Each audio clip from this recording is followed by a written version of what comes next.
Good morning, distinguished guests, ladies and gentlemen. I would like to welcome all of you to the opening of the session on the bridging role of CJK towards regional peace in East Asia, hosted by the TCS, Trilateral Cooperation Secretariat. The TCS is an international organization to promote peace and prosperity among the CJK countries, namely China, Japan, and the ROK. The year 2019 marks the 20th anniversary of CJK cooperation, and it is my great pleasure to honor you to join this very special moment.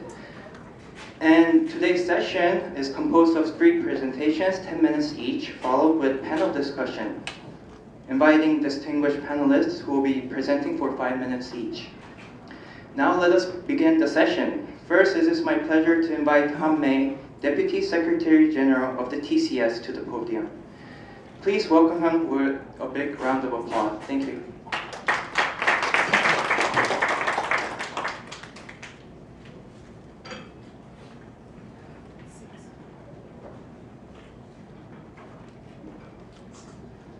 Good afternoon, everyone. My distinguished professors and scholars from China, Japan, and the ROK, and I also see the Ambassador Michael from the EU delegation here, and also many new and old and new faces here. I'm so delighted to see you here. Firstly, on behalf of my organization, I would like to extend a warm welcome to all of you, and also my appreciation to all the participants of this session of the Jeju Forum. I think you might be well informed that the Jeju Forum is a regional multilateral dialogue and serves as a platform for discussions and sharing future visions on sustainable peace, stability, and prosperity in Asia.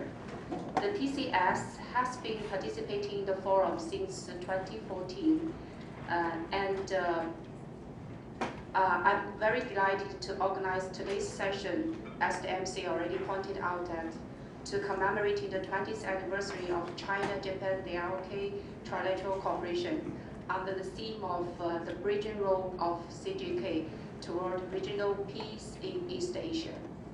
So 20 years ago, in 1999, the Trilateral Cooperation officially started at the breakfast meeting among the leaders of CJK countries on the sidelines of ASEAN Plus 3 Summit. Since then, Trilateral Cooperation gradually proved itself as an inevitable process until it gained its new momentum for growth by holding the first independent summit in 2008. As of today, the Trilateral Cooperation covers a range of 21 ministerial meetings, more than 70 intergovernmental consultative mechanisms, and numerous cooperative projects. Despite the political and security issues in the region, the leaders of the 3 countries have continued to express their unwavering support to build permanent peace and stability and prosperity in the region. China, Japan, and the ROK are significant countries and the major economies in the world, composing 23% of the GDP, 21% of population, 19% of trade volume, and 8% of world visitors. The significance of trilateral cooperation is growing at a faster pace. And I'm also glad to see that today's meeting will give more hope and vision to the future of trilateral cooperation. The TCS, my organization, was established in 2011 upon the consensus of the 3 leaders from China, Japan, and the ROK. In the past 7 years, the TCS has continued to expand its contribution to foster trilateral cooperation in various ways. During the 7th Trilateral Summit, which was held last May in Tokyo, the leaders appreciated and reaffirmed the TCS role in advancing trilateral cooperation and expressed support for the capacity building of the TCS, as well as its broader participation in all trilateral mechanisms. In order to fulfill our mandate, we have been playing great roles to support governmental mechanisms through conducting research, organizing events, and publishing promotional publications. These include, but not limited to, trilateral business networking reception, CJK FTA seminars, joint study on supply chain connectivity and e-commerce, trilateral common vocabulary dictionary, young ambassadors program, and trilateral journalists exchange program, etc. I don't think I should use more time to brief you about my organization and our activities. So if you are interested in our organization and also in trilateral cooperation, you are more than welcome to visit our website. In closing, I would like to emphasize again that the TCS always stands ready to implement projects and events to further promoting friendly exchanges and cooperation among China, Japan, and the ROK. I look forward for a fruitful discussion and presentation today, and I'm fully convinced that today's session will provide us with an enlightening vision for the future of trilateral cooperation. Thank you very much. Thank you.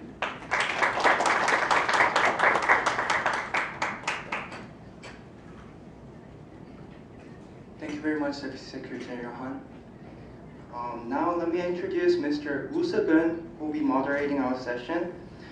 Professor Woo Soo-gun is a visiting professor of Shandong University and a director of the Research Institute for Peace and Livelihood. Please welcome him with a big round of applause. Hello everybody, this is Dr. Woo Soo-gun, Korean. It's a great honor for me to moderate this great session today. But you have time limit. So in order to save our time limit, I'd like minimize my intervention, my remarks, my comments. Okay? And first, briefly, let me introduce myself. Yes, I'm a man, and I got a bachelor's degree from Ina University in Korea, master's degree in international law from Keio University in Japan, and LLM degree from University of Minnesota in United States, and PhD degree, international relations from East China Normal University, Shanghai, China. Like this, I have stayed outside of Korea for more than 22 years, and just 2 years ago, came back to Korea. I'm very new. And that's all about me. And now, I'd like to honorably introduce our speaker, distinguished speakers, one by one. I introduce one speaker, and the speaker present for about 10 minutes. Then I introduce the other one and present like this. First, I'd like to honorably introduce Su Xiaohui, Deputy Director of Department for International and Strategic Studies, China, Institute of International Studies. She received her PA from School of International Studies, Beijing Universities in 2004, and her MA from China Foreign Affairs University in 2009. She focuses on Asia-Pacific economic and security architecture, as well as China's foreign affairs. She has published on China's security and policy decisions, China's neighborhood diplomacy, and the dynamics of the Trump administration's policy in the South China Sea. Now, she is going to present China's perspective on CJK, trilateral cooperation, right? Please. Thank you, Chairman. Well, lady first. Well, I will try to talk about some positive signs or positive elements of the cooperation, since this year marks the 20th anniversary of the trilateral cooperation. But at the same time, I also would like to share with you about my concerns about the development, talk about some obstacles, And then I will talk about my analysis about the potential for cooperation. So I will briefly talk about three perspectives or three parts. Well, as you may notice that on May the 10th, 2009, State Councilor and Foreign Minister Wang Yi attended and addressed the opening ceremony of the International Forum for Trilateral Cooperation in Beijing. And Wang Yi emphasized that this year is a special year for the trilateral cooperation, the 20th anniversary. And he spoke highly about the sustainable progress already been made. And the trilateral cooperation, as he mentioned, stands at a new historic starting point. So it is the time to discuss the dynamics behind the cooperation, as well as the difficulties to conquer. And at the same time, I believe that the three countries need to explore approaches to try to boost the cooperation, to make something concrete.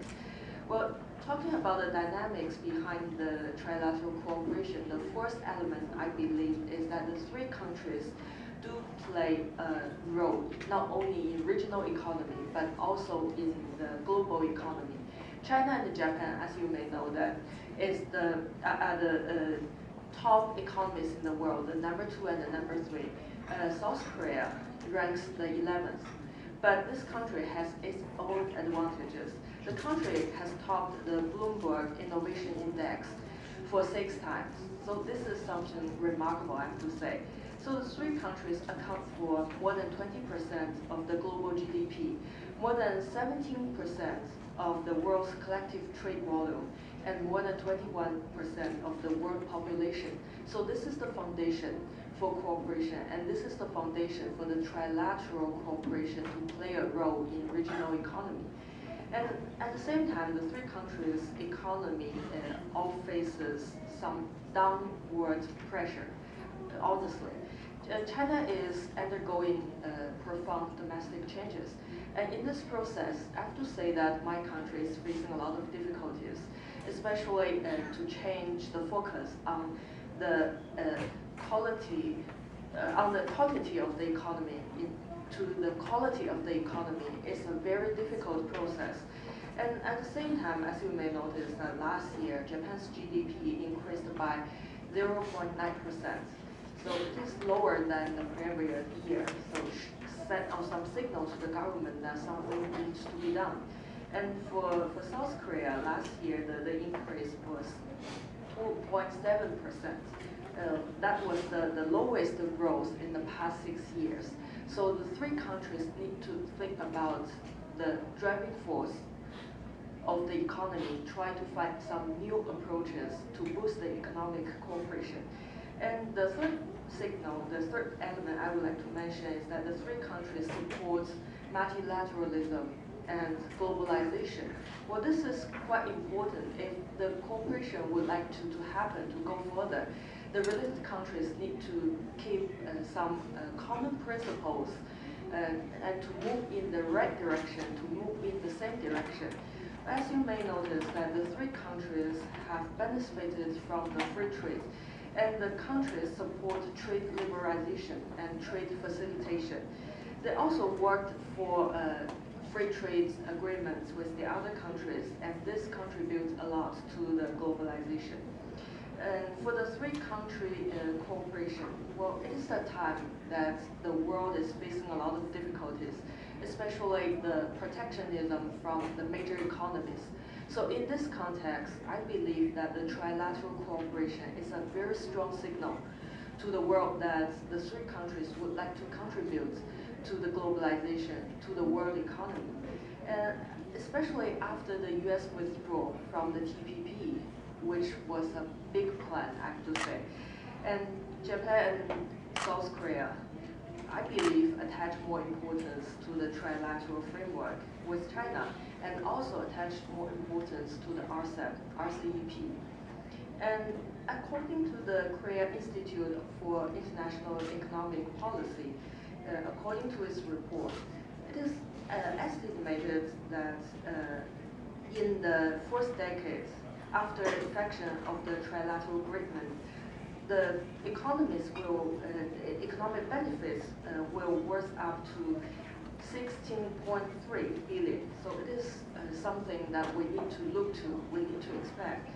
And the first thing I would like to say is some positive signs revealed in the security environment of this region. When we talk about economic cooperation, we need to look into the security issues. Security is always a key factor to influence the cooperation, especially for the three countries.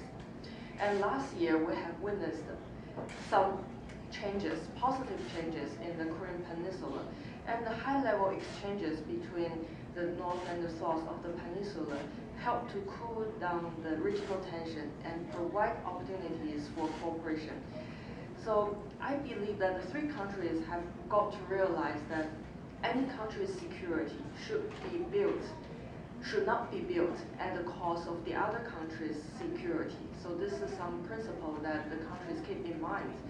And another thing that is that the three countries have jointly deal with security issues.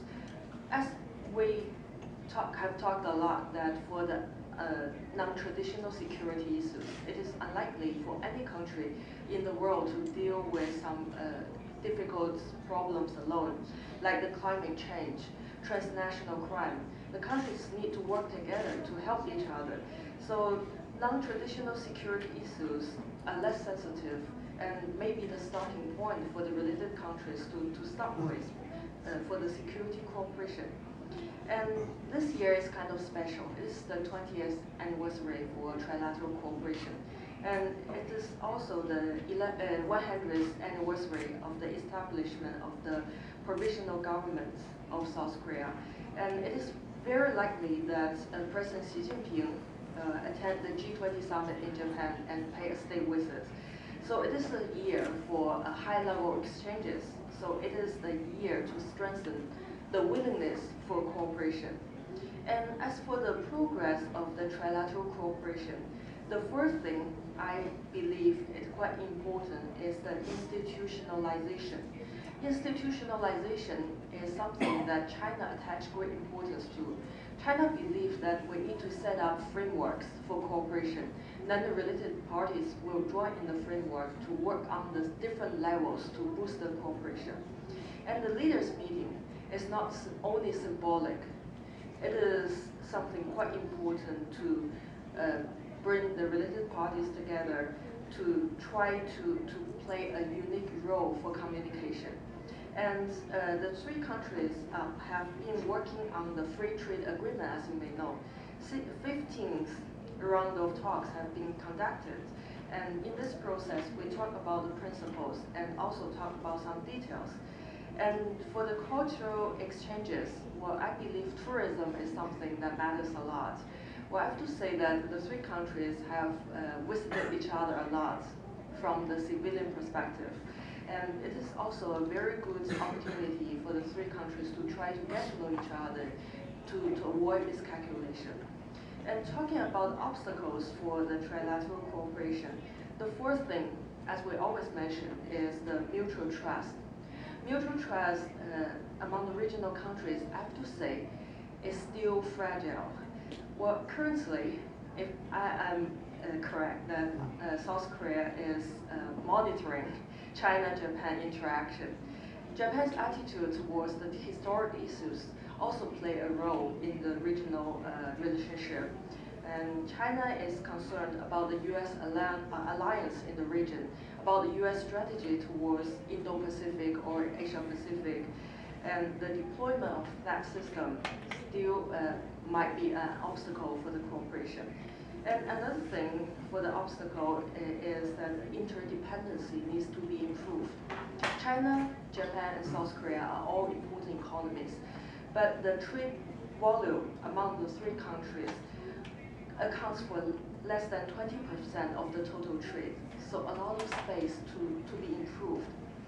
And the regional structure is in the process of development and transformation. We talk about a lot of regional structures, like the ASEAN Plus 3, ARF, EAS, and APEC. So it's the time to talk about which department or which framework will be the most important one, and how the three countries should adapt them to the regional structure construction. Well, for the potential, I will use 1 minute to sum up. Well, the first thing is that, as you may have heard, that China, Japan, ROK plus X. Well, this is something I really look forward to. The X means that China, South Korea, and ROK can cooperate in other countries together, like the ASEAN countries or South Asia. So it is an opportunity for the countries to expand the cooperation, to avoid competition. Like in previous years, China and Japan has competed fiercely in some projects in Southeast Asia. And the second thing is that three countries should try to focus on global governance and security cooperation. So the countries can find some starting point to start the cooperation in some less sensitive and simple fields. It is a time to start with it. And the region is in need of frank dialogue and to avoid miscalculation. Well, I have to say that the security issue is still matters a lot to the regional countries. So the countries need to exchange views. It is helpful for maintaining regional peace and stability. Well, dispute management is also something that the related countries need to work on. So it is a time for the three countries to open to each other and to manage the disputes and to not only bilaterally but also multilaterally. And the last thing I would like to say is that the three countries will have opportunities to reach common understanding on the regional issues. They can talk about DPRK nuclear issue. So it is obvious that the three countries try to avoid miscalculation, to avoid conflicts or even wars in the region. So it is something that the three countries can share views with each other and try to promote the regional stability. Well, that's all for my presentation. Thank you. Thank you, sir. Yes, really, short cost is very important. Thank you very much for your really good presentation. And next, distinguished speaker is Dr. Jeju. He's a professor in the Department of Chinese Studies at Kyunghee University, Korea. And he is a graduate of Wesleyan University and Beijing University, MA and PhD in International Relations. And he was a visiting fellow at Center for East Asia Police Studies, Brookings Institution, Washington, D.C. His recent publications include U.S. and China's strategy on the Korean Peninsula, Reading from the Facts, Seoul 2018. Dr. Zhu is going to present Leave the Confine and found a cooperation platform in a third country, right? Yeah, please. Thank you, Mr. Chairman. Good afternoon, ladies and gentlemen, distinguished guests and fellow colleagues and new faces. And yes, just like the Chairman pointed out in the title of my presentation, I'd like to continue a little bit more in details and elaborate on Ms. Su's suggestion that, trilateral cooperation could maybe possibly find some ways to be realized in a third country or areas, probably in the future. But before I go into that, it's a 20th anniversary here, and I'd like to go a little bit back to 20 years ago and how this trilateral summit and dialogue was founded. Of course, it started out as a part of ASEAN Plus 3, which was inaugurated in 1998 because of the East Asia financial crisis, also known as IMF crisis in Korea. And then 10 years later, in 2008, Trilateral Summit and Dialogue became an independent entity from ASEAN Plus 3. And it was done so because it was the 10th anniversary and they wanted to become independent. But it also coincided with the Lehman Brothers crisis from the United States, which is also known as the world financial crisis back then. So I don't know if we can say, these, looking back, the experiences of evolution of Trilateral Summit and Dialogue becoming an independent entity, I guess it was a result of a Christ-driven endeavors that the three countries had experienced back then. But hopefully in the future, hopefully our cooperation is not going to be a result of a crisis. Hopefully we're going to be more active, more proactive, and taking more initiatives in realizing our cooperative efforts in the future. So for that matter, I'd like to first try to give my personal opinion on as to why there has not been too much progress on trilateral cooperation as opposed to the stockpile process that have been made over the years. In other words, we have set up a lot of apparatuses, and we have come into a lot of agreements, released a lot of statements on the trilateral cooperation, and explicitly stating our desire and wishes to materialize trilateral cooperation for the common good and common prosperity and development of the region. However, we haven't seen much progress because I guess the progress has been very much hindered by geopolitical factors or geoeconomic challenges or lack of trust, like Ms. Su pointed out, or sometimes nationalism comes into play. I guess if we summarize this, I guess Asian paradox still lingers in this context. Asian paradox as in, while economic interdependence among the regional players has been deepening, however, the political ties or the level of confidence and trust has not correlated as the economic the trust and economic on the economic front. So to overcome this, I guess few months ago, maybe a few weeks ago, I think Prime Minister Abe's remark was a little bit enlightening to us, and I think Ms. Su took it from there. And I think to overcome this Asian paradox, I think a good starting point maybe for three countries is to find an opportunity to materialize their cooperative initiatives in a third country or third region, instead of trying to focus on Northeast Asia or the region that they belong to. Otherwise, I don't think we can overcome the notion of Asian paradox, which is too effective here.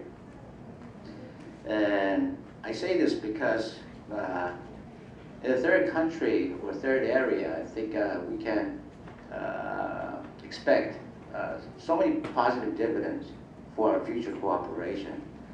First, I think lack of trust question can be overcome here, can be answered, because to me personally, the more I think about it, I don't think it's a matter of trust and confidence, because history of international relations tells us that it's not necessarily to have trust and confidence built first before you go into negotiation or compromise of an agreement, because the history of international relations also tells us that there were some occasions in which nemesis or adversaries, enemies, sometimes they are able to reach an agreement or a treaty for cooperation purposes. And obviously, U.S.-China relationship stands out the most. If you go back to late 60s and early 70s, of course, their cooperative relationship was facilitated by a common enemy or common strategic interest. But if you can flip that to our region, I think common national interest or common good or common national strategic interest could be a facilitator for us to move forward with our cooperative desire. And when it comes to nationalism, of course, nationalism is very strong in the three countries, unfortunately. It's all for the domestic political purposes. We all know that. The nationalism played by the politicians are also for the audience for the domestic audience consumption. But however, you know, personally, I say cooperation in third country or third region would be very much beneficial to our cause because it could provide some positive news feeds to these three countries. I don't think we ever heard of very enlightening or pleasing news from three countries cooperating together in the past. So it could be an effective tool to soothe our nationalism in each country. So our achievements in the third country would make a positive input into our public sentiment as well as public perception of each other. And I think lastly, I think in relation to that, the three countries haven't had an opportunity to enjoy common achievements or common accomplishments on the economic front, not to mention political and security front.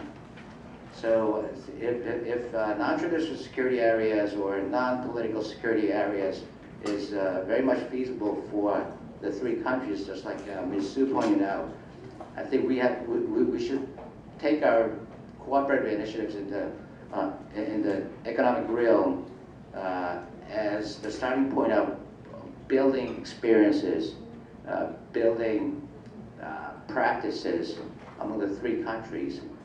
Thus far, we haven't had that opportunity yet.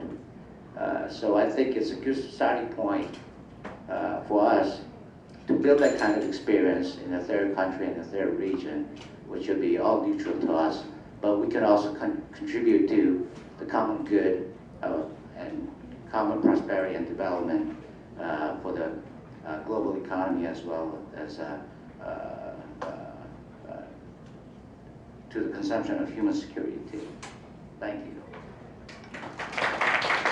Thank you, Professor Jeju, for your very interesting suggestion. Thank you very much.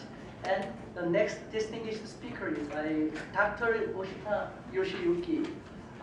Dr. Oshita specialized in cultural policy with a PhD in art. He holds a lot of positions. Two of them are on executive director of the National Museum of Art and board member of NITN, the most popular of all the great art organizations in Japan. And his publication includes Arts Council, Practical Problems About Arm's Length Principle, 2017. And Dr. Oshita is going to present Peace Through East Asian Cultural Cities. Yes, please.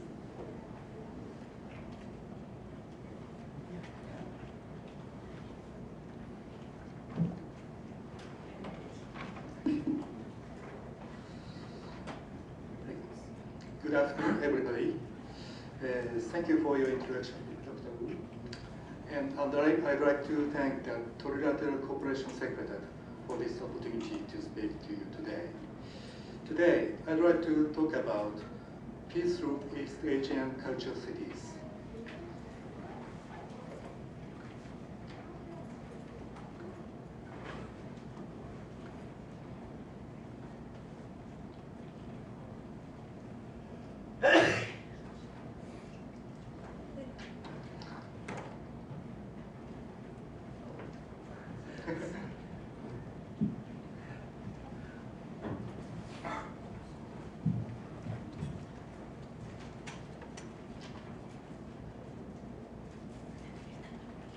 Okay.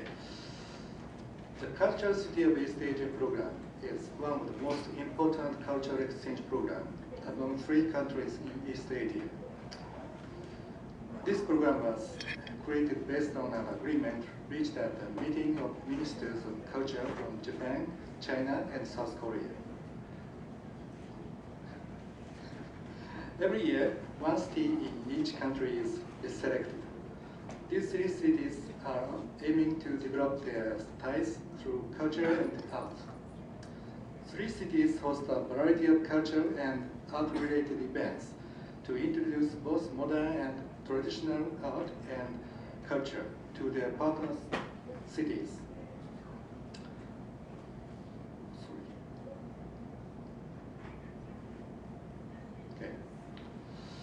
The Cultural City of East Asia program thus encourages deeper mutual understanding and stronger solidarity within East Asia. This program also strengthens our ability to promote the diverse culture of the regional internationally.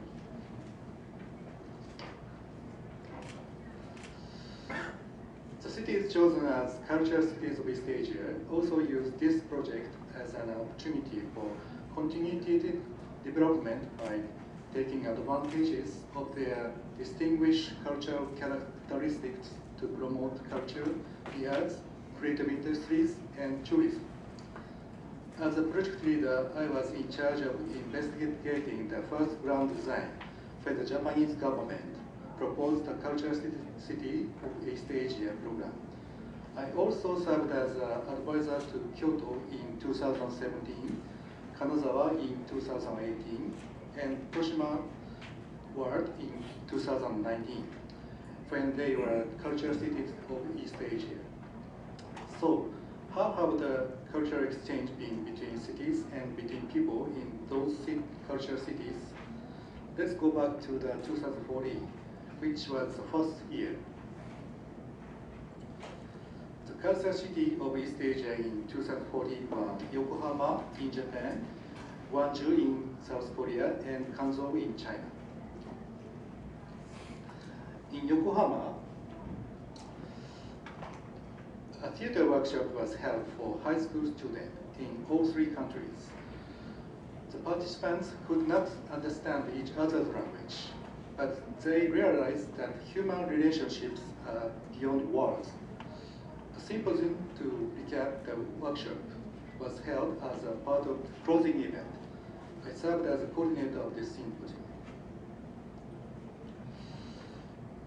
2015 were Niigata in Japan and Gwangju in South Korea and Qingdao in China. An exchange program between young people in Niigata and Gwangju was started and continued every year since.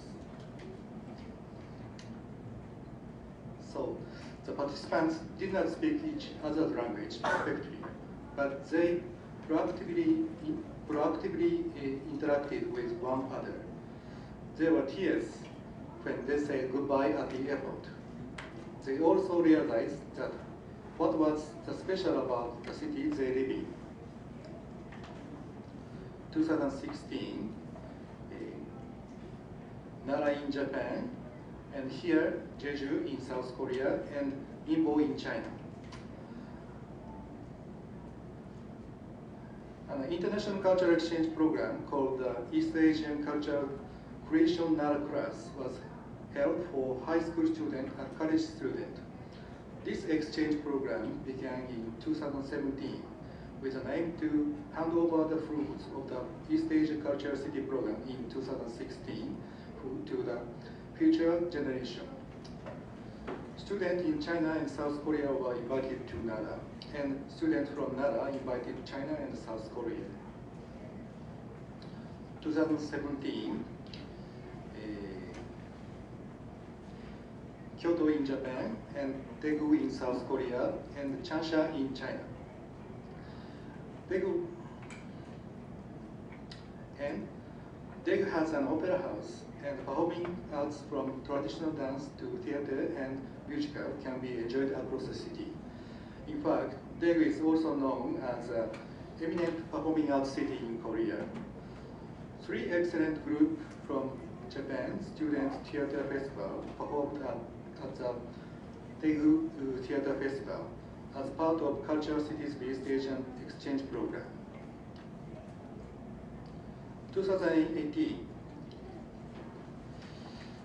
Kanazawa in Japan and Busan in South Korea and Harbin in China. As part of Cultural Cities of East Asia events held in Kanazawa, an exhibition was held by doctoral students and 3 postdoc scholars at the Kanazawa College of Art.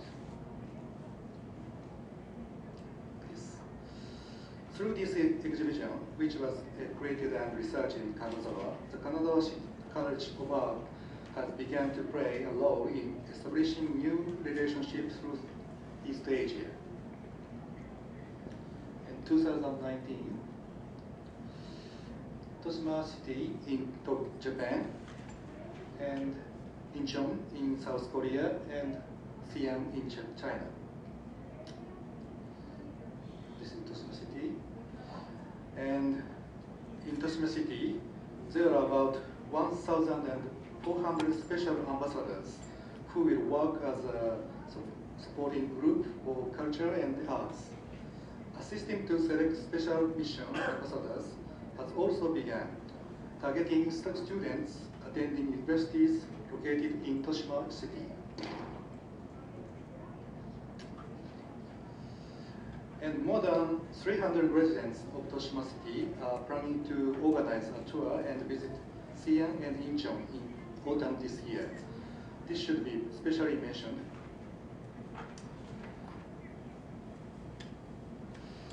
The East Asia Culture City program is utilizing the cultural resources and potential each city has to offer.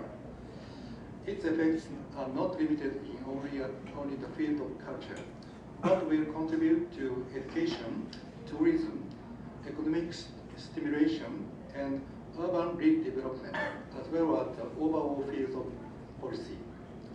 The East Asia Culture City is not just a series of cultural events. It is also a long-time development strategy for cities. Today, international political relations are strained. There is a need to engage more proactively in cultural exchange, as well as exchange between cities and the residents of those cities. The goal of the Cultural City of East Asia project is to promote mutual understanding and a sense of solidarity in East Asia region. The work toward this goal is contributing greatly to development of peace between Japan, China, and Korea. And I expect this will provide great hope for future our 3 nations. I believe this is more than worthy at receiving a Nobel Peace Prize. Indeed, when we look back on history of the Nobel Peace Prize, we see that persons or organizations who made contributions to improving peaceful relations between areas of conflict were recognized. For example, in 1973, for the Paris Peace Accords that were intended to bring about an end to Vietnamese War, Henry Kissinger of the United States and Red Dot of North Vietnam were awarded the Nobel Peace Prize. And in 1987, for his work that led to the Central American Peace Accords, former Costa Rican President Oscar Arias received the Nobel Peace Prize. And in 1994, for a political act that called for the great courage on both sides, and which opened an opportunity for establishing peace in Middle East, Yasser Arafat of Palestine and Isaac Rabin and Shimon Peres of Israel were jointly awarded the Nobel Peace Prize. In 2009, for his vision and work for war without nuclear weapons, Barack Obama of the United States received the Nobel Peace Prize. And in East Asia, for his work on behalf of democracy and human rights in South Korea and in East Asia in general, and for peace and reconciliation with North Korea in particular. Kim Dae-jung was awarded the Nobel Peace Prize in 2000. Persons and organizations cannot receive the Nobel Peace Prize merely by performing well in their respective fields. The prize is decided after taking into consideration international policies and global situations. Reasons for awarding the Nobel Peace Prize include not only past achievement, but also hopes and expectations for the future. When the Cultural Cities of East Asia program started in 2014, the first participating high school students were 15 years old. They will be in their 30s in 2030 and will be responsible for how the rest of the world views their society. Please imagine the time when the young people who participated in the Cultural City of East Asia exchange program have grown up and were the leaders of their societies. And if this program continues to 2030 and beyond, it would mean that there is no conflict in East Asia during that time. In other words, we can say that the cultural exchange will contribute in a meaningful way toward building peace in East Asia. This offers great hope to Japan and China and Korea for the future. I believe this is more than worthy of receiving a Nobel Peace Prize. That's all for my presentation. Thank you for all your attention. Thank you, Dr. Wishka, for your impressive presentation. And now, let's start with our panel discussion. Before that, I'd like to honorably introduce two of our more distinguished speaker panelists. First, Dr. Yoji, Professor and Head, Department of Government and Public Administration, University of Macau. He has authored 4 books, including China's Military Transformation, Politics and War Preparation, 2016, and numerous articles. The most recent among them is India and China at Sea Competition for Naval Dominance in the Indian Ocean, Oxford University Press, 2018. And Dr. Yo is going to present the China, Japan, Korea trilateral cooperation as a bridge to build regional peace in East Asia, right? Yeah. Please, 5 minutes. Thank you very much, Chair. Thank you, our host institution. It's my great honor to be here with you. Yeah. Okay, I will start right away. We are facing 2 pictures in complete contrast. One is positive sum, and another one is negative sum. The negative picture we see contains the worsening Sino-US confrontation and the unilateral US trade war against China and a number of other countries in the region, and of course the stall, the denuclearization process after the failed second Trump-Kim Jong-un summit. But on the positive side, we are very happy to see the very positive development in Sino-Korean relationship. Once we put the SARC issue behind, we have found that we are on the same side on many critical issues in the world, and we continue to cooperate at a very high level. And on the Sino-Japanese relationship, the improvement has been very smooth. This is basically because, let me say, the Japanese leadership accepted Xi Jinping's strategic depiction of the bilateral relationship in such a way that we are neighbors. We cannot move away from each other. So the only way to live together is through peaceful coexistence. Once this strategic depiction is formulated, so many other thorny issues, problems, can be relatively managed easily. For example, the current new pattern of management to maintain the status quo and stability over the Diaoyu Sangaku issues, and also importantly, we move to improve relationship by shelving the history issues. Now, as long as the Japanese Prime Minister does not visit Yasukuni Shrine, so the bottom line is shared. So that created the opportunities for cooperation at depth.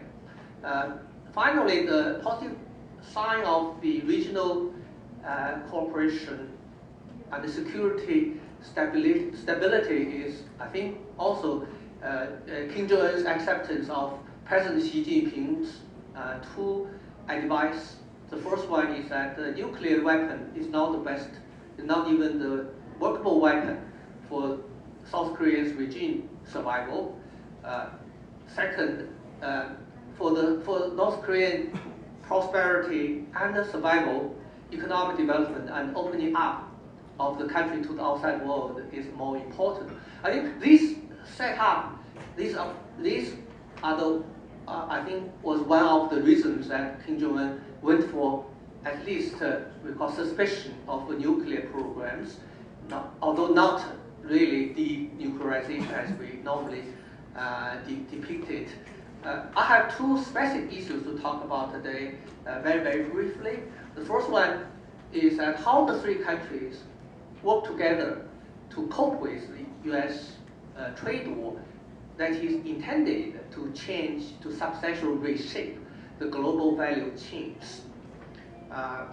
Although we do not know what exactly the new value chains that U.S. is trying to build looks like, but I'm sure that the new chains would hurt the interests of China, Korea, and Japan.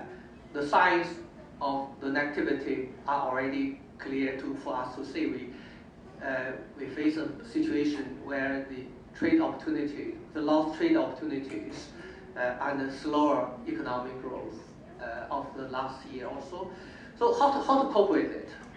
First of all, we believe that the three countries should work together to build our own component, solid component that could fit in the future, the global production chain, value chain.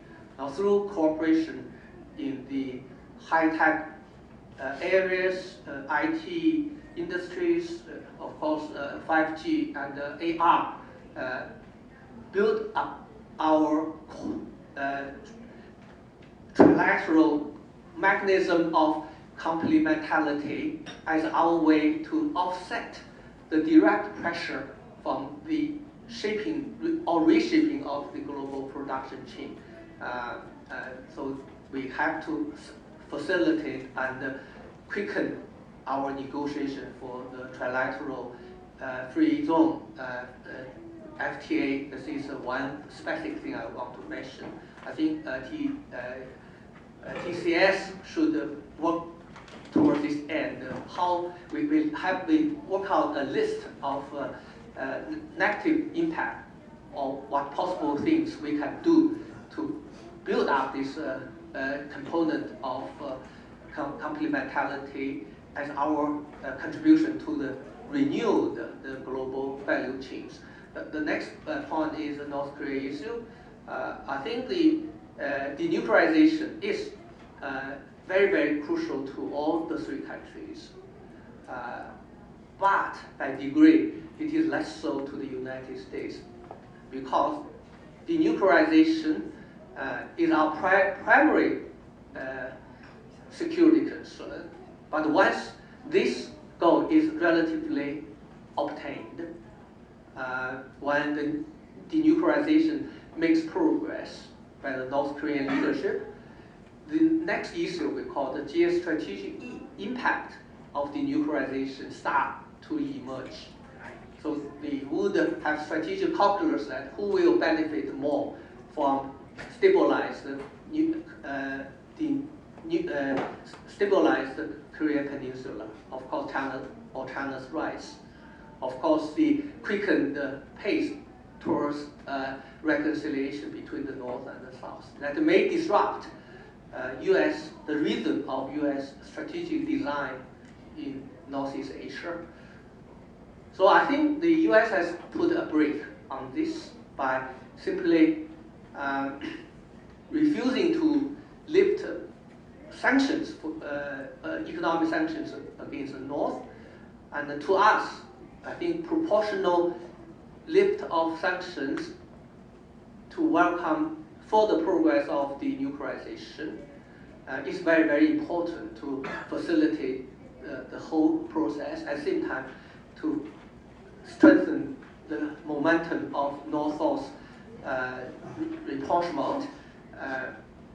So we should continue to work at this particular point. So how to ease the tensions in the Korean Peninsula to achieve the final or the ultimate objective of the end of war state to be achieved in the peninsula. I think I just stop here. Thank you. Thank you, Dr. Liu, for policy at the Graduate School of Global Environmental Studies, Kyoto University from 2001 to 2013.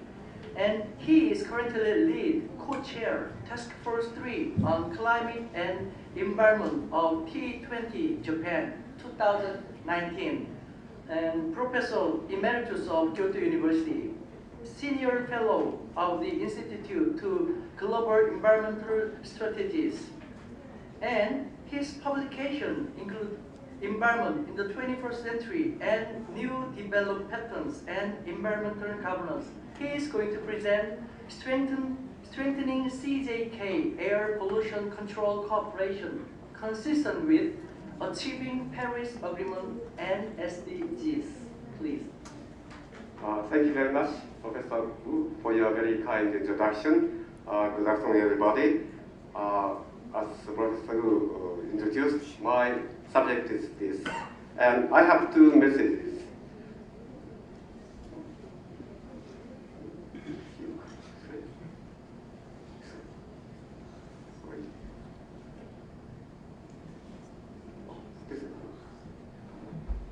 The first is strengthening cooperation through TEM. TEM stands for Trilateral Environmental Ministers Meeting and the Trilateral Summit. And second is the coordinated approach of air pollution control based on cost-effective measures which contribute to Paris Agreement and SDGs simultaneously. And first, strengthening cooperation through TEM. The international community adopted Paris Agreement and Sustainable Development Goals in 2015. So we are in the age of Paris Agreement and SDGs. They present world socio-economic visions, the future we would like to realize. And actually, transformation to decarbonized society has already begun. There are new decarbonized business models, expansion of renewable energy, and sharp decline in the cost of renewables. And under the framework of Trilateral Summit, TEM, the Tripartite Environment Ministers Meeting, and activities under this framework is the most successful and longest-standing cooperation mechanism within the Trilateral Summit, which contributed to building a clean and beautiful Northeast Asia since its launch in 1999. TEM brought about fruitful results such as air pollution control, dust and sandstorm control, environmental education, chemical management, transboundary movement of electric waste, and transition to green economy. However, further efforts, promotion of cooperation is required. We have to pursue policies and technologies for air pollution prevention and control in line with Paris Agreement and SDGs. the prevention and control of PM 2.5, VOC, volatile organic compounds, ozone, O3, and other pollutants, and air quality monitoring and assessment.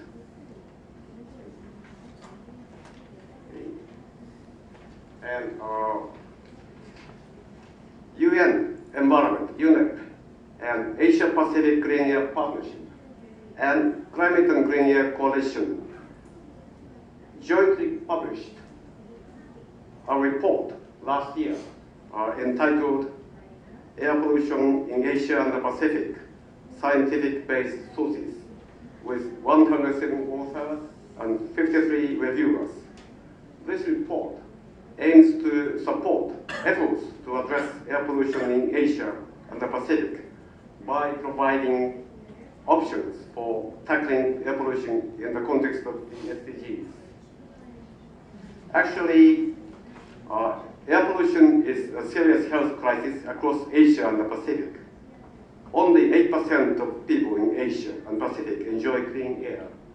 And in 2015, 4 billion people were exposed to high levels of air pollution, and highest number in South and East Asia. And this report proposes reduction of exposure to outdoor and household air pollution through Asia-Pacific, Asian-wide application of conventional measures such as controlling combustion, controlling industrial process, and next stage Asia-Pacific measures such as emissions from forestry and agriculture, and measures to contributing to development goals such as renewable energy and electric cars, which improves human health, economic wealth, food, ecosystem, and climate. And many of these air pollution control measures deliver core benefits such as mitigation of greenhouse gases, climate concerns, development needs through energy efficiency standards, renewable portfolio standards, public transportation, and development core benefits. So that will provide climate security and social resilience. And finally, further collaborative regional and international initiatives also have an important role to play, as they can help provide the financial, technological, and capacity building support needed to carry through many of the proposed measures. And effective China-Japan-Korea cooperation of air pollution will contribute to the improvement of air quality in the Asia-Pacific region. And in conclusion, I strongly believe that strengthening environmental cooperation, particularly in air pollution control between China, Japan, and Korea, based on mutual trust and scientific knowledge, will greatly contribute to regional peace and stability in East Asia. Thank you very much for your kind attention. Thank you, Matsushita. Yes, you're right. Air pollution is a very serious problem. Yes, thank you. And because we don't have enough time to discuss a lot, so let's immediately start with discussion among panelists, speakers and panelists. If you have any questions, comments, each other, please do not hesitate. Do it, please. Well, I will try to propose a question to the panelists as well as to the audience, if related. That currently, as you may notice, that China and US is in a very difficult process to negotiate a trade deal with each other. And at the same time, it seems that the US is trying to pressure on South Korea and Japan to try to form kind of alliance, not only in the security field, but also in the economic field to counterbalance China. So I would like to hear the opinions from my colleagues from Japan and South Korea about your views on China's prospects for development as well as China's relationship with the regional countries and the US. Thank you.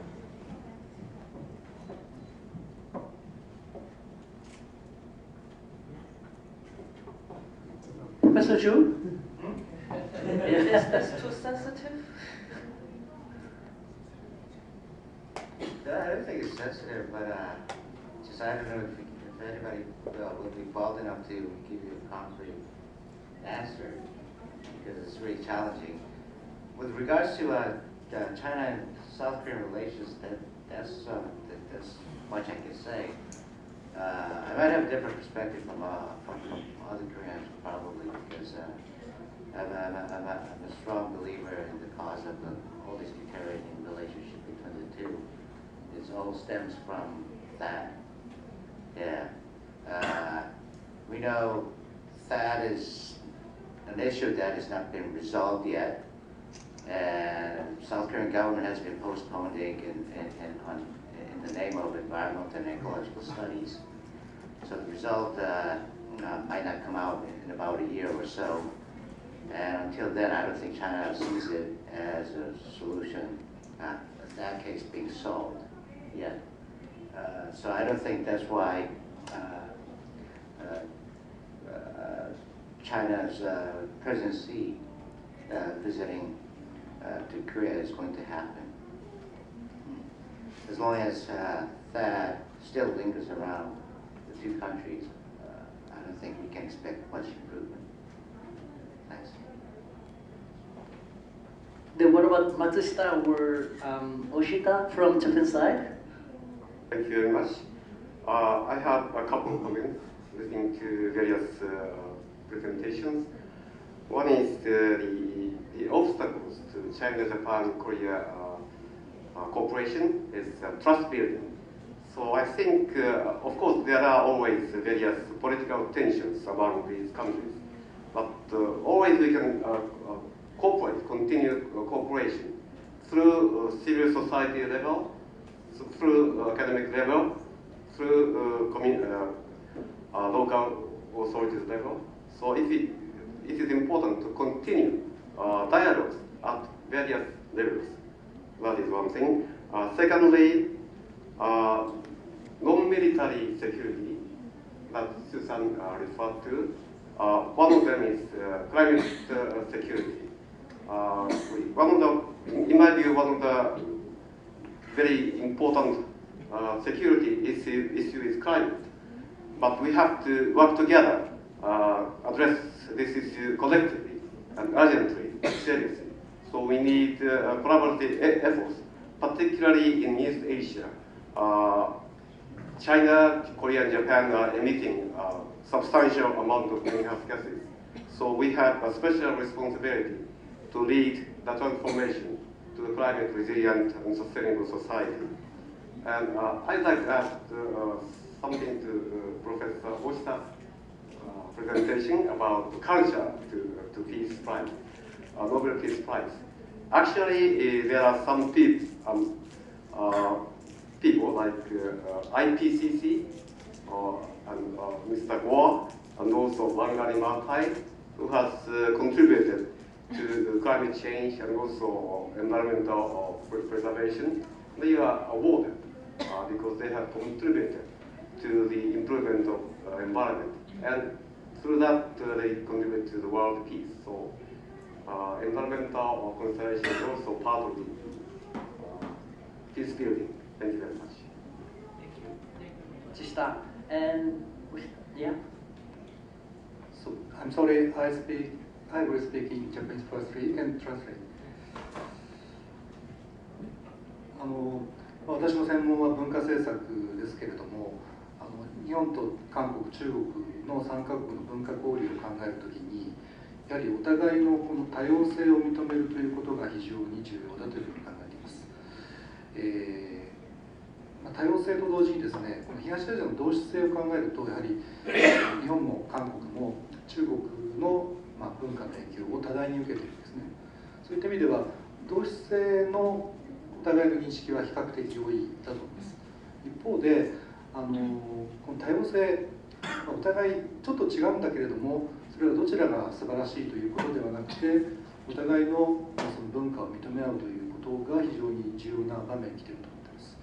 特に中国の場合は国土が広大で、その中国の国内においても文化的な多様性という部分は非常に多くあります。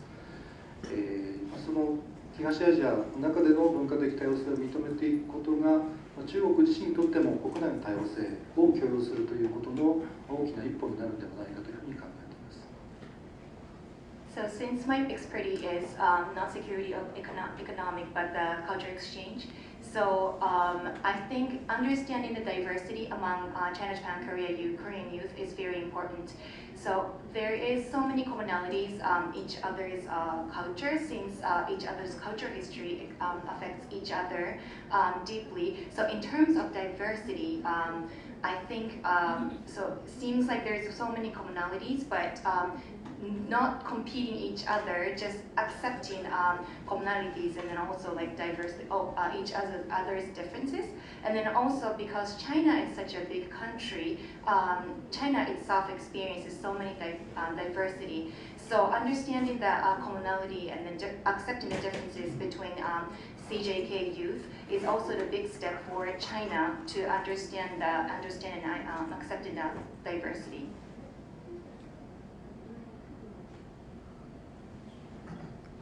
Okay, thank you very much. And any other comments to each other or questions? Yeah? Yeah? Thank you. I just would like to add that in order to attain Paris Agreement, we need a lot of infrastructure investment for low carbon facility, like so the initiative, One Road initiative, will be a very, very good initiative to build low carbon infrastructure. At the same time, I think the initiative has to take into account the transparent and participatory process from people affected by the project. So, in that respect, Japan and Korea will be happy to, I think, work together, I think, for one of the initiatives. Thank you. Thank you very much. And finally, we have still 5 minutes left to discuss each other. No more? Okay, I think most panelists, speakers point out the importance of mutual trust building in this trilateral relations. It's not easy, but we have to do it. Then I'd like to have a it's time for the audience to participate in our panel discussion, because we don't have enough time. So please don't hesitate if you have some kind of questions, comments, or whatever. Please raise your hand. Yes. To whom?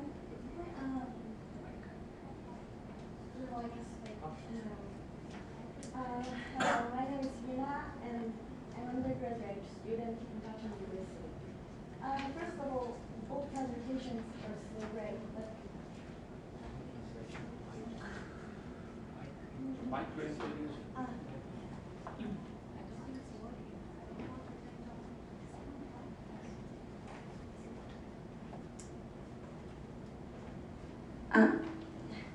thank you. Again, first of all presentations are so great, but my major is environment engineering, so I want to ask you, Professor Matsushita, and I'm so interested in air quality in South Korea, especially industrial dust. Is there any specific policy about industrial dust in Sandong area? It is the factory area, as you know, so there is so many industrial dust, and nowadays in South Korea there is it's terrible situation about our air quality. So I want to ask you to the Professor Matsushita, Is there any specific policy? As I have introduced in my presentation, there is very good studies concerning the current status of air quality and possible measures to be taken, including conventional control measures such as control of factories or transportation. At the same time, emissions from, for example, forestry, waste burning, and as well as developing new technologies such as electric vehicles or renewable energies. So depending on the nature of the problem, we have to employ various mix of measures. And as you know, air pollution does not respect national borders.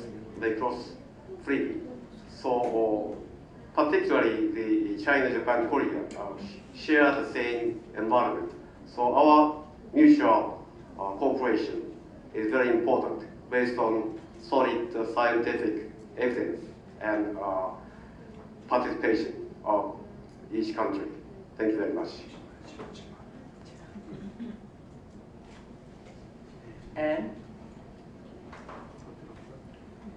yes. Hello, I'm Professor Leifert Easley from Ipah University in Seoul. I was struck by how the presenters alluded to the contributions of TCS in bringing together the next generation youth of the three countries.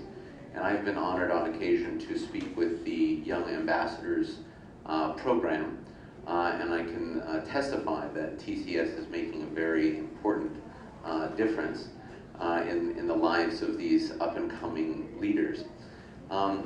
And since we have some non-TCS experts on the panel, I'd like to ask you perhaps a little bit of a controversial question. When it comes to CJK plus X, could we imagine youth from North Korea or youth from Taiwan joining these sorts of programs to try to really bring the Northeast Asian cooperation in the region to a next generation and inclusive stage? Thank you.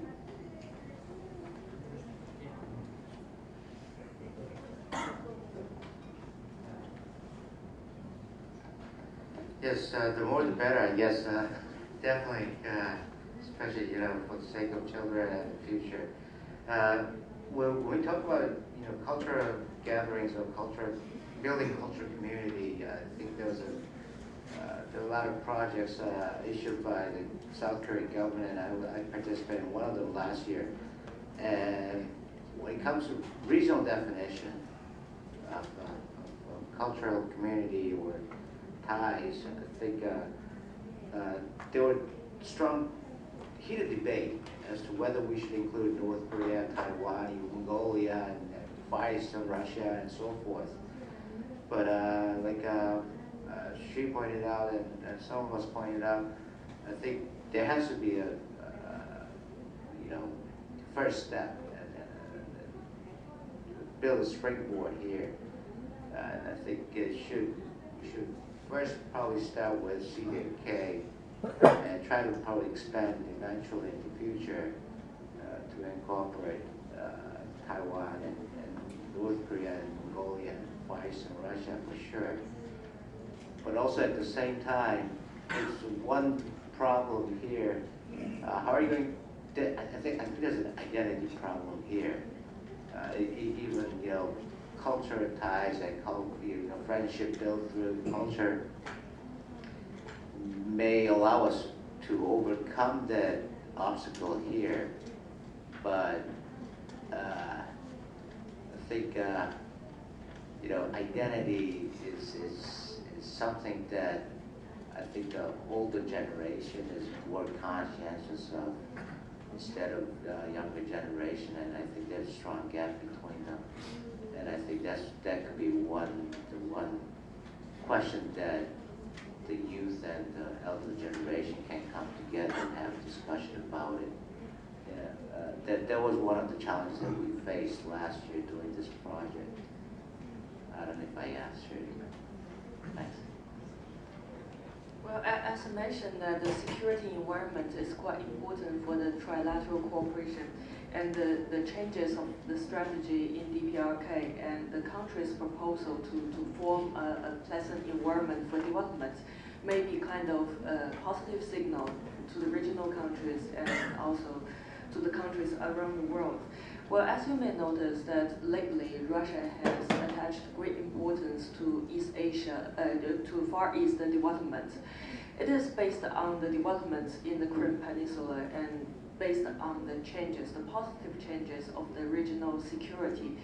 So there's still possibility that DPRK will be involved in the X, the part of the cooperation. So it is likely, I will say. And the second thing I would like to say is that we need to keep in mind that the CJK will be the core or the key element for the cooperation. We call CJK plus X. So CJK will be the basic or the foundation for the multilateral cooperation or for the further of the cooperation. And in this framework, I don't believe that China will take the so-called leadership. It word used a lot by the United States. Well, China talks a lot about the responsibility. So to involve Taiwan or to involve DPRK depends on the discussions of the three countries. It will be a common understanding or a common policy of the three countries to decide who will be the X and how to approach the X in the future. Thank you, Sue. Yeah, and any other questions? Okay, then briefly, please. Yeah. Okay, I'm from. Thank you for your presentation. I'm from the NEAR Secretariat, the Northeast Asia Regional Governments. Actually, Mr. Yoshita's presentation is very impressive. Especially the topic is the peace through the Asian cultural cities, because I'm also in charge of holding the Young Leaders Forum held in July. So I'm just asking briefly, so do you think what is the key factor to be successful to exchange the cultural things among the youth, especially Asian countries? So I wonder how can you achieve your forums or other young activities in your country?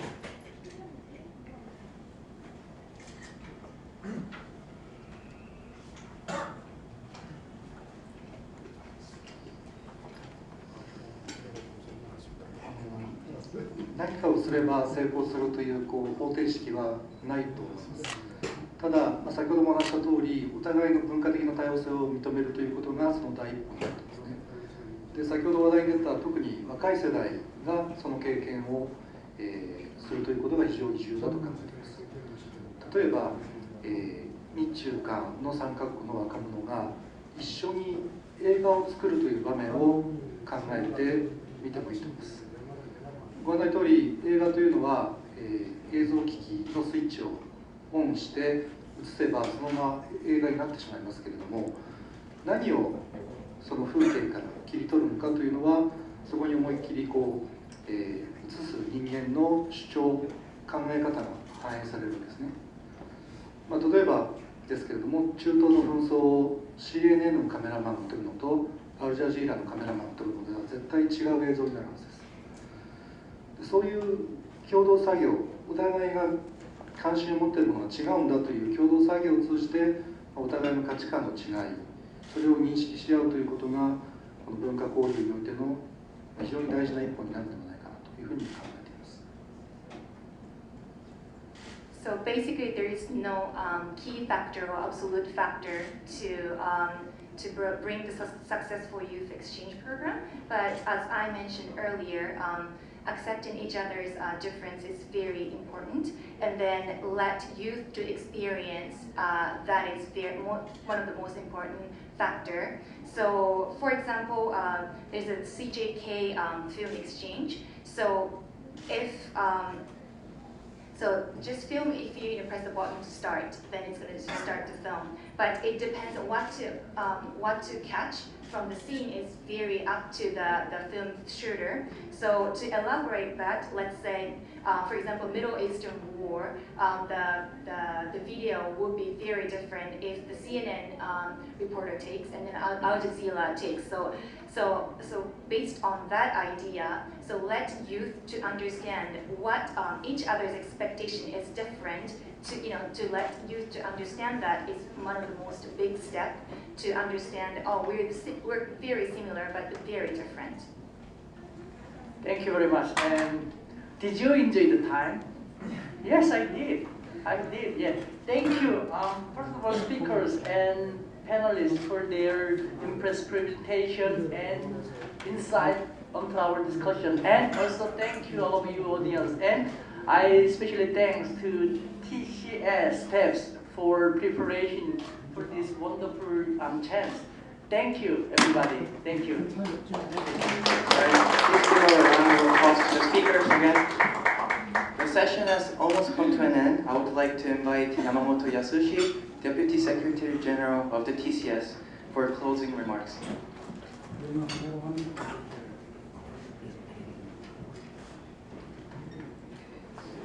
Ladies and gentlemen, today to commemorate the 20th anniversary of the CJK Trilateral Cooperation, under the theme, the bridging role of CJK towards regional peace in East Asia, we have had very valuable insight from eminent scholars and experts from a broad perspective on politics, economics, environment, culture, people-to-people exchange.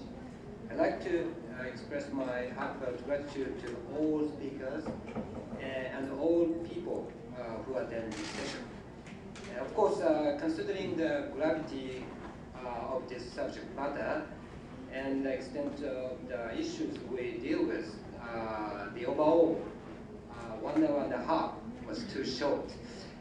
I myself very liked taking sufficient time to hear the opinions of each speaker more deeply. However, I think we have received a lot of hints during this limited time. I think in order to promote trilateral cooperation, there are 3 conditions. Firstly, it is a balance of national powers. Our 3 countries have been enjoying the thousands years bilateral relations among each other. But our trilateral cooperation started only 20 years ago. Why? One of the reasons is the unbalance of our 3 countries' national powers. Of course, until 19th century, China was a single superpower in this region. And in the last century, Japan came to dominate this region. In the first half of the 20th century by military power, and in the second half of it by economic one.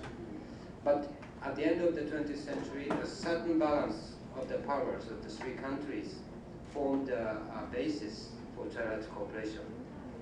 This is a kind of the prerequisite for trilateral cooperation, I think. When one single country monopolizes the region, its regional cooperation becomes different shape. Secondly, a sense of a crisis or emergency has always been a driving force for our cooperation. Our trilateral cooperation started and was upgraded in 1999 and 2008 when we faced with huge economic turmoil. So a challenge is a chance. Lastly, but not least, even most importantly, sharing national strategy is a key to trilateral cooperation. Of course, 3 countries have their own global strategy, and each country will never blindly follow another country's strategy. But we can and need to share some common strategy in this region for our peace and stability. The year 2000 COVID-19, what kind of the challenge are we facing now? What kind of strategy can we share now? For these core questions, we have got some answers from many variable and thoughtful insights of today's speakers. So we TCS will continue to make efforts to realize better trilateral cooperation, fully referring to your variable opinions today and communicate with each foreign authorities of 3 countries. Please continue to understand and cooperate with us. So now I will close this session. Thank you again very much for today, and I hope you to enjoy your stay in Jeju. Thank you.